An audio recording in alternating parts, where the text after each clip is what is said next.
Hi, everyone. I am so excited because today I am speaking with author Sarah Rose, and we are talking about her brand new book, just came out April 23rd, called D-Day Girls. And Sarah, when I saw this, like in the beginning, I think I saw it like in March or the beginning of April, I was like, yes, I'm reading that book. I'm such a history buff to begin with, but the cover, and I was just like, yes, I'm in. I'm all in on this book, and I loved every page. Oh, thank you. Yeah, I mean, okay, so I know a little bit about these women, and I was trying to think this morning of how I knew about them, and I'm sure in reading historical fiction, so many history books and historical fiction on World War II, their names were familiar to me, but what I enjoyed about your book was, like, being inside of what they did. Like, I know your background is journalism, and I love reading books by journalists because you just dig for that information that we didn't know about, and it just brought them all to life, and I so appreciated your research, and I know that it was, like, extensive, but, what did you love researching them? Oh, absolutely. I am madly in love with these women. They are modern, they are independent, they are interesting, they are brave, they are heroines, and we don't know about them, or we don't know much about them, I think, because certainly war history gets written by men.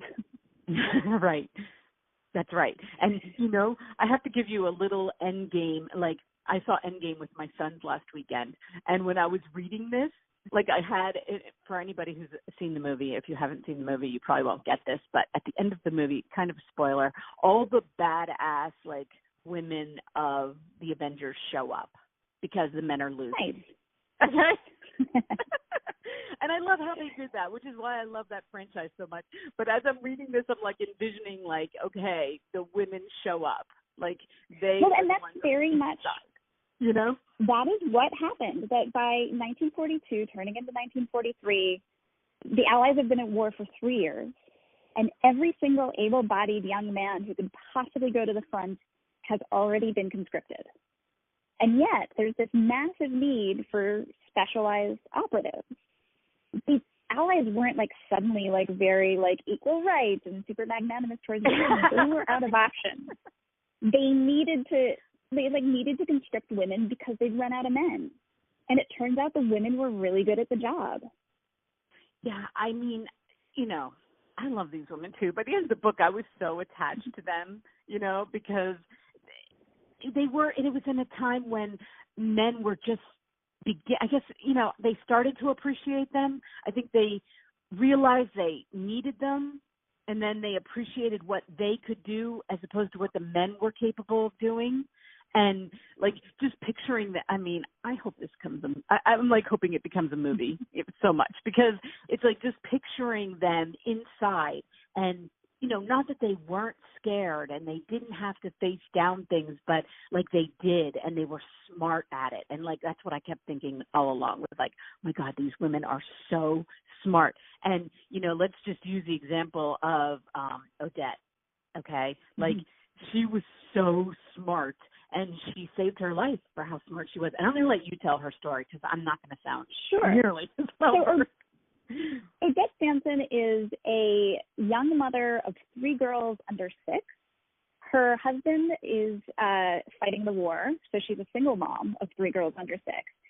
French-born, but has lived in England. Her girls are English. And, again, we're 3 years into the war, and basically all the Allies have done so far is lose. This is before the invasion of North Africa. What's happened is every expeditionary force has been kicked off the European continent. All of Europe belongs to Hitler. Already the colonies of Great Britain have been stripped away. Singapore's gone. Hong Kong's gone. India wants to leave. Like, they're watching their world get smaller. They've lost for 3 years straight. Half of London has been leveled in the Blitz. And because Odette is a native French speaker, she is called up by the War Office, and they say, hey, we've got a job for you. Would you be willing to go back to France and work for us? We need people on the ground to put guns in the hands of the French, because since there aren't any soldiers left, we're going to want a secret army there, a shadow army. The day we come back for D-Day, we want people trained and ready to fight, to rise up, detonate into an army that the Germans aren't expecting. Will you do this for us? So she's a single mom, 3 girls under 6, and it sounds crazy for a mother to leave her kids and go to war. But she frames it was such a desperate moment. She frames it in the most maternal way possible. She said to herself, all right, France is gone, my home is gone. What happens to my girls if Hitler gets England too? Like, what's left? Right. Shouldn't I do everything possible? And so she puts the kids in a convent school, gets trained as a secret agent, becomes basically a trained killer, and goes back to France. So, it's extraordinary. It's not a choice every mother would make. And she works with her organizer there. And they get discovered. They get betrayed. In the moment she's arrested, she has this sort of insight, this genius. Her organizer is a man named Peter Churchill. And she says to the Nazis, I'm his wife. And not only am I his wife, he's Winston Churchill's nephew. And it saves both of their lives because the Nazis, instead of torturing her to death and sending her to a concentration camp, consider her a VIP prisoner and someone worthy of a prisoner exchange. They need to keep her alive. And that moment of insight, at a moment of total desperation, saved her life, saved her commanding officer's life. And also, in the end, she was able to bring Nazis to justice. So, this suburban single mom of 3 little girls really impacted the course of history. And it happened on a dime. That story was just amazing to me. And I think, it's not like I didn't hear my grandparents talk about World War II and some of the sacrifices that they made while living here in Pennsylvania. Nobody in my immediate family went, but of course the rations and, they would talk about a lot of the things. But I don't know that we can understand how desperate the English were, how it was in Britain at that time. Because even though I watched so many documentaries, so many books, even reading your book, I'm like, I hit another level of how bad it was to be there, to be in Great Britain during this time, and how they were the last democracy left in Europe. They were it. That was it. And they're on this island. Yeah. And they're on this island and they're getting bombed every night. The threat of invasion is real. Right. It's just, like I said, it doesn't matter how many movies I watch on this. Even reading your book, I'm like, wow, I don't think we can even understand, I don't know that we can put ourselves in that place. It's like nothing, it's so incomprehensible, that especially like you said, for Odette, for a mom, and I'm a mom and, it's like, imagine leaving, knowing that if you don't do something that, something really bad could happen. So it's you're doing it for your daughters. It doesn't seem like it, but that's what she was doing it for, was the future of her daughters. And what a woman. So anyway, you focus on 2 other women that were also equally as just amazing. And Andre, is that how you say her name? Yes, Andre. Okay. So, I was interested in the first women in combat. And these were members of the very first training class of women in combat. So this group from SOE qualifies as they're the very first women in combat, the very first women in the military to go into a war zone as soldiers. Right. So I wanted to start with the beginning, start from the start, where they got recruited, how they got trained, what happened to them on the ground. Andre was the very first female paratrooper, right? She was a special forces agent. She paratrooped into France. At this point, parachuting is only about 20 years old. She's the first woman ever to parachute into a war zone. She's 22 years old, and she was already a proven asset to the Allies. The minute Paris fell, she went south with 6 million Frenchmen to the free zone, and she started working for the Red Cross as a nurse. And while working at a hospital, she started working on an underground railroad to get Allied evaders, to get pilots who've been shot down or agents on the ground out of France, over the Pyrenees. She ran the Underground Railroad. She helped get 65 Allied airmen to safety. But she got blown. Someone got her name. Someone got her pictures. MI9, the Allies, get her out of France, bring her to London, where she says, I want back in the fight. She could have spent the rest of the war safe in London, and she would have earned it. But she said, no, get me back to France. So she trains as a sabotage agent. She trains as a special forces agent, parachutes back in, very first woman ever, 22 years old. She dropped out of school at 14, and she goes to Paris to raise up circuits in the north of France along the Channel coast where the Allies will arrive for D-Day. And she's scrappy. Yeah. she's scrappy. I mean, the interesting thing about war is it's a great equalizing force. Right. You can have the very highest people in society and the very lowest people in society, and war makes them equals. Andre is this 14-year-old street kid, and she becomes a commanding officer raising up an army. Yeah, and what I loved about Andre, too, is, like, when you think about it, okay, she's trooping in, okay, there's no cell phones, there's no, like, the way that they communicated and how prepared she was, and I don't know, the history buff in me is just like, oh my gosh, like, they just, like, the trust, like, that they had to have in the system that they set up, it's just mind-blowing. It's absolutely. I love her so much. It's just crazy. And just even what she had on her as a person, you went into such detail about, like, what these women carried on them, because they had everything. I mean, they're paratrooping in. That's all they got is what's on them. And how they had to, get it down to, like, what am I going to need? And what did they have? 1 day supply of food? Is that right? Yeah, and they have a switchblade in case they have to, like, cut themselves loose from the rigging because they're caught in trees. They have a medical kit. They have what they call the L pill, the last pill, the lethal pill.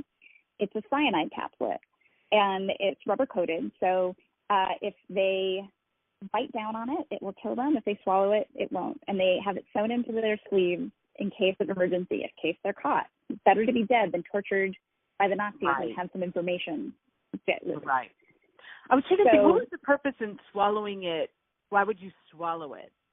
And good question. I mean, not all. So this is the secret agency that James Bond is based on. Right. They were all about their gadgets. And so at first, the idea is, you don't put it in your mouth at all. And the second idea was, hang on, we can have you get arrested with it in your mouth, and you can make the decision without having you're under questioning. Right. Okay, that makes sense. And then if you can't get rid of it, it's like you could swallow it and not die. Exactly. Okay. If it looks like it. So it gives you one more out. They had amazing gadgets. When they would blow up a train, they had, like, sorry, that was my phone going off. They have, they would have dynamite that was shaped like a rat, so that the Nazis wouldn't find it. They would just think it was a dead rat along the train tracks, and then it would blow up a train. Oh my God.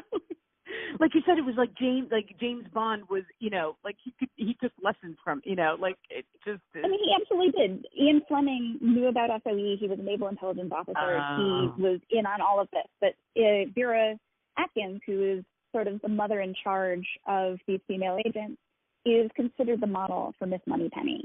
That there's a direct line between these women and the James Bond stories. Oh, that's crazy. Yeah, because that's what I was like when I'm reading it. I'm like, that is the things those are the things I never read before or never, heard about. And I was like, wow. I mean, you went into such detail. And when you were doing, and of course I heard about all the research you did and that you actually even performed, like you did paratroop, right? Like you actually and did some of these things just to experience it for writing, right? Absolutely. One of the exciting things about these women is they were not soldiers. They were, at first, they were ages 22 to 55. So covers like a lot of ground. Wow. They were women recruited for a specific task. They were given this training. And I thought, well, okay, I'm between 22 and 55. If they can do it, I can do it. So if they can parachute into France, like I can jump out of a plane. Why not? Like they did it. And I want to at least see where I stand. They were trained in firearms and explosives. And so I had to learn to shoot a gun, things that are not part of my daily life. And they had to learn Morse code. They had to build radios in the field. I wanted to at least experience hands-on what that felt like. have some sense of going from an ordinary everyday woman on the street to a trained killer. I did a boot camp. I mean, it was hard. Right. I think that I love that. I love that part, you know, that you at least experienced some of what they did, because I've never done any of those things either. Okay. I had no desire to jump out of a plane until I filled this book. But I felt that, and in some ways it was honoring these women to try to embody, to try and understand what they went through. And also I wanted it to read like it had this authentic lived-in experience. I wanted the reader to think that this isn't just some remote historian writing from arm's length, that it feels vivid. And it's a world they can inhabit. And that meant that I had to inhabit it. And it did. Like, you absolutely accomplished that. That's what I loved about this book so much, is how vivid. Like I said, I felt like I was right there with them, you know. And we have to give some, you know, love to the last one, Lise. Okay. Right. So Lise Besak I admire her so much. She's colonial aristocracy. She comes from Mauritius, which is a small island off the coast of Africa that Britain captured in the Napoleonic Wars. So it was French, but now it was British, which meant she had a British passport. She was a fully habituated Parisian and quite swank, like very smart. She ran with a fast set. She was like race cars, and they had private airplanes, and they had chateaus in the country that they'd go to. And the minute Hitler takes over Paris, she becomes an enemy of the state because her passport is still British. So she has to flee France, goes to London, where she has no experience. She is a colonial. And by way of her brother, who'd already been recruiting for SOE, her name comes to this secret agency, and they say, hey, would you like it? And she thinks, well, duh, I'll do anything to get rid of Hitler. She's so common sense about it. She doesn't weigh it. She thinks, well, what else would I do? So she, too, gets trained in parachuting, silent killing, explosives, guns, parachutes in right after Andre. The two of them were together. She lost the coin flip, so she's second. And she is on the ground in Normandy, second in command of resistance troops on the day the Allies arrived. Oh, my gosh. We don't know this story at all. Like, the minute I was like, wait a minute, there was a woman commanding officer in Normandy on D-Day, and we've never heard this before. Right. How is this even possible? And this is because men don't write it. Men don't see it that way. Men are so used to dismissing the women's work as clerical or secretarial or not as important as the men. She was number 2 in charge of sabotage troops. Number 2. Wow. She was second only to her brother. She worked with her brother. It's so interesting.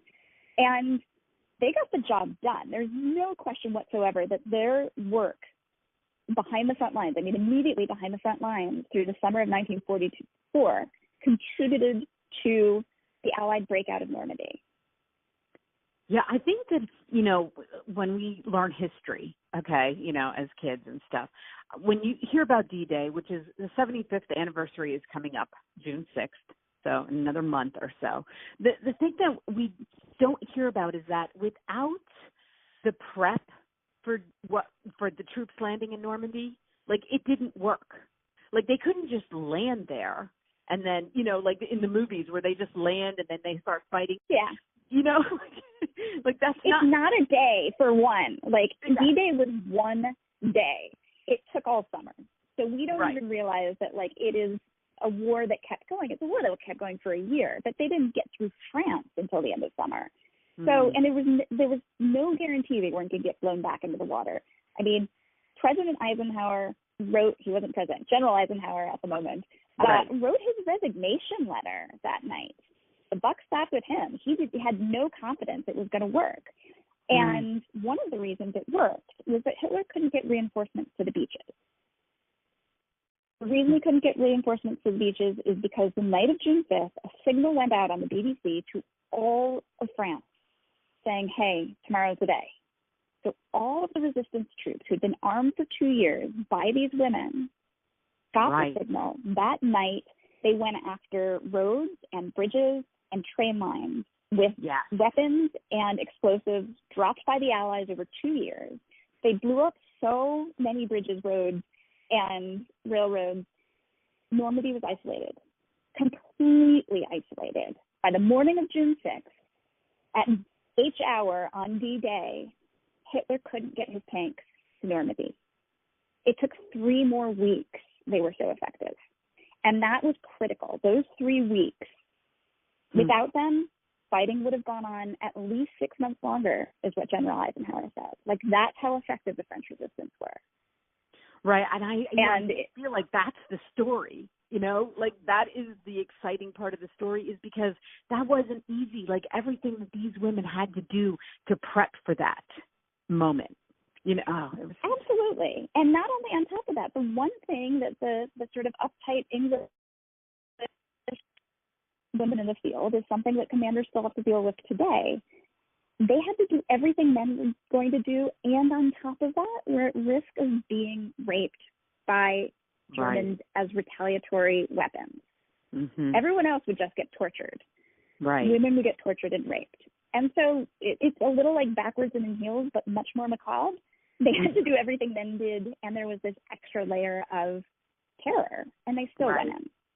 Right. Mm. Well, I am so happy you wrote this book. It was so much fun to read. It really was. And before I let you go, we can just talk about the cover for a minute, because I love the cover. And, you know, it's what drew me to this book, too, was the vision of, you know, this woman, and behind her is what you see. You know, you see the planes, and I'm blowing it up so I can see it better for myself, too. You see the planes, and you see, and then there she is, you know, with a gun strapped around her riding a bike. I just love that. I mean, the bicycle was considered the true weapon of the resistance. These people were cycling 60, 70 miles a day to get weapons and information into the hands of the French resistance. The picture itself, I knew that I'd spent 2 years researching this book, and I sort of fallen in love with the visual aesthetic of propaganda poster art. The advertising, the most terrific things on earth, but the quality of the art was gorgeous. And so when my publisher said, what do you have for an idea for a book jacket? I said, well, look, it was this, you know, moment of beautiful illustrative poster art. I think that, like, we should look at the propaganda posters. Out of that, they said, this is exactly what we want. What a compelling way to sort of get the story across. They hired this illustrator who's very cool, Mark Sutton. He is best known to a certain generation as the guy who designed the Elvis stamp. Oh. That really beautiful pink stamp. Oh. And he has this, you know, antiquated, like, vibe, this aesthetic of retro poster art. And he worked with my publishers to get us this gorgeous cover. Oh, that's awesome. Well, it was so much fun to talk with you, Sarah. I feel so blessed to have read your book and to be able to talk to you. And, you know, Thank you. Yeah, everybody, I'm going to put the IndieBound link below so you can go to your local bookstore and get it, and I will also put the Amazon link so you can go on Amazon and get it on Kindle today. And it's also on audiobook too. I just see that. So yes, and I recorded the audio. Oh, that's awesome. I love when the author records the audio. That's like my favorite. So great. You could do that. And thank you so much. I'll put all of Sarah's social links so you can find her there. And I can't wait till your next project. And fantastic. You're working on it, but, you know, we don't get to know yet. I'm not ready to announce anything yet. Exactly. Okay. All right. You know where to find me, because I will read it. Okay. I'll read it early. And thank you so much. Have wonderful. An amazing day. Okay. Bye-bye. Thank you too. Bye-bye. Bye.